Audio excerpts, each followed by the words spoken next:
Hello students. तो चलिए आज हम जानने वाले हैं हाइड्रोकार्बन्स के बारे में। हाइड्रोकार्बन्स मुख्यतः चार प्रकार के होते हैं: एल्केन, एल्किल, एल्किन और एल्काइन। ठीक है, तो चलिए समझते हैं स्टेप बाय स्टेप। सबसे पहले क्या करेंगे, इसको कैसे समझेंगे, क्योंकि कई बच्चों को बहुत ही डाउट होता है, इसमें दिक्कत होती है। तो आज आपको बहुत ही सरल माध्यम से समझाने का मैं प्रयास करूंगा। तो सुनिए, सबसे पहले क्या करना है आपको, नंबर ऑफ हाइड्रोकार्बन्स को याद रखने हैं। कैसे? यदि कार्बन की संख्या 1 होगी तो उसको क्या बोलेंगे? मेथ। यदि कार्बन की संख्या 2 होगी तो उसको क्या बोलेंगे? एथ। यदि कार्बन की संख्या 3 होगी तो उसको क्या बोलेंगे? प्रोप। देखिए, मैं हिंदी मीडियम वालों के लिए हिंदी में भी लिखता जाऊंगा, स्क्रीन पे आपको नीचे दिखाई देता होगा। ठीक है, तो आपका उसका टेंशन ना लें। तो देखिए, इसी प्रकार से यदि कार्बन की संख्या 4 होगी तो उसको बोलेंगे ब्यूट, 5 होगी तो पेंट, 6 होगा तो हेक्स, 7 होता है तो उसको बोलते हैं हेप्ट, 8 में ऑक्ट, 9 में नॉन, 10 में डेक।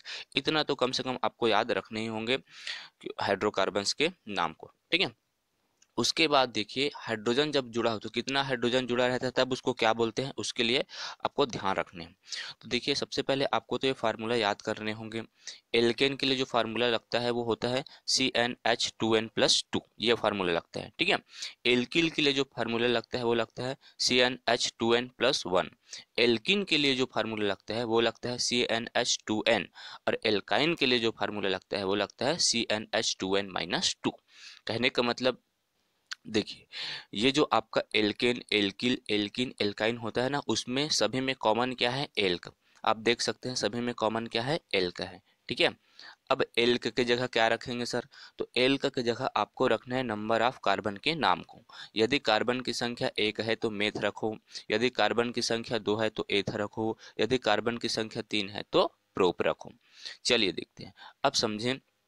जो एल्केन होता है ना, वो एन इसमें सफिक्स लगेगा, ए एन ई इसमें क्या लगता है? सफिक्स लगता है, या फिर अनुलग्न बोल सकते हो, आप प्रत्यय बोल सकते हो। ठीक है, ये इसमें एन लगता है। एल्किल में क्या लगता है? तो एल्क प्लस इल, वाई एल लगता है इसमें। ठीक है, एल्किन में क्या लगता है? ई एन ई लगता है सफिक्स, और इसमें क्या लगेगा? वाई एन ई लगेगा। ठीक है, अब एल का तो सभी में कॉमन रहेगा। चलिए समझते हैं। फॉर एग्जाम्पल, कार्बन 1 है तो उसको बोलते हैं मेथ। तो क्या हो जाएगा? इसका नाम मेथ प्लस एन मतलब हो जाएगा मीथेन। और मीथेन का सूत्र क्या होता है? CH4। लेकिन ये CH4 कैसे हुआ, चलिए समझते हैं। आपको देखो, जो एन है वो एन क्या है? नंबर ऑफ कार्बन की, जो कार्बन की संख्या ना, वही है। ठीक है, तो वो वैल्यू को रखेंगे। जैसे कि कार्बन 1 है तो वहाँ पे एन की जगह क्या रखेंगे? 1 रखेंगे। तो ये हो जाएगा C1। और हाइड्रोजन की कैसे देखेंगे? तो हाइड्रोजन है 2n+2, मतलब दुगना में कितना जोड़ना है? 2। तो जब n की वैल्यू यहाँ पे 1 रखेंगे तो 2 एकम 2 प्लस 2 तो कितना हो गया? 4। तो इस प्रकार से हाइड्रोजन की संख्या कितनी हो जाएगी? 4 हो जाएगी। मतलब एल्केन में क्या कर रहा है, आपको दुगुना से 2 लिखना है हाइड्रोजन की संख्या को। ठीक है, कहने का मतलब, यदि कार्बन 1 है तो कार्बन 1 है तो इसमें दुगना से 2 मतलब 2 एकम 2 और 2 4। उसी प्रकार से इसमें क्या करना है? दुगना से 1 अधिक लिखना है। जैसे कि देखिए, कार्बन की संख्या 1 है तो कार्बन की संख्या में 1 लिखे तो C1 हुआ। उसके बाद देखो 1 लिखने की जरूरत नहीं है, तो वहां पे समझ सकते कि हाँ भाई कार्बन 1 है। तो देखिए यहाँ पे हाइड्रोजन, तो हाइड्रोजन 2n+1 है। तो क्या करेंगे? इसमें 1 रखो, 2 एकम 2 और 1 3। तो इस प्रकार से हाइड्रोजन की संख्या क्या हो जाएगी? 3। उसी प्रकार से इसमें कार्बन की संख्या 1 और हाइड्रोजन दुगुना, तो दुगुना क्या होगा? 2 एकम 2, तो हाइड्रोजन 2 हो जाएगा। एल्काइन में क्या हो जाएगा?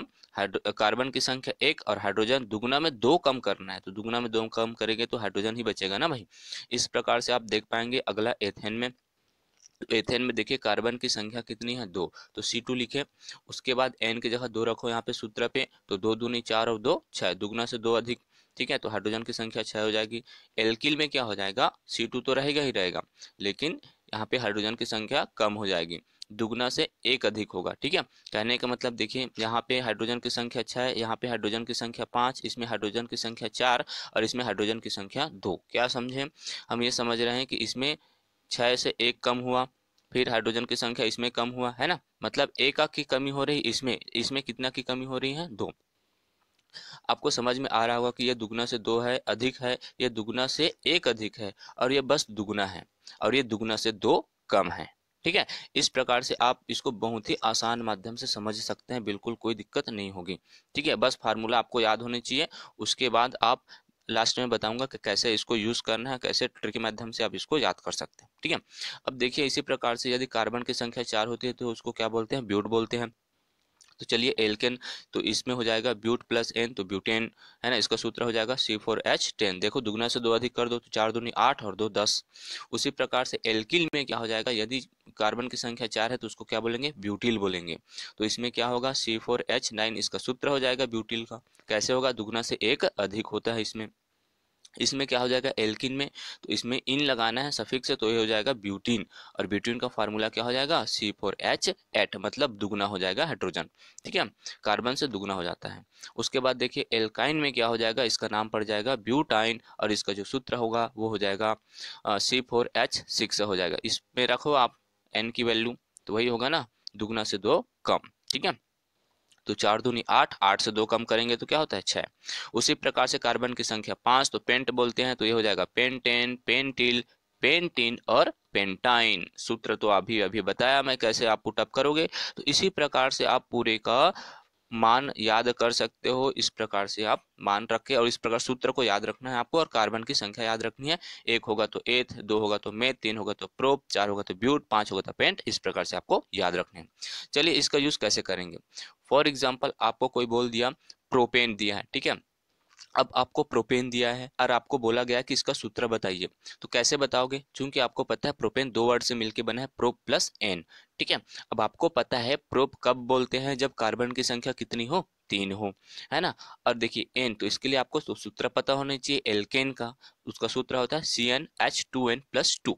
अब एन की वैल्यू वहां पे रखो, 3 रखो, तो 3 से मतलब 3 का दुगना में 2 जोड़ दो, तो 3 दूनी 6 और 2 8। इस प्रकार से प्रोपेन का सूत्र क्या हो जाएगा, C3H8 हो जाएगा। क्लियर।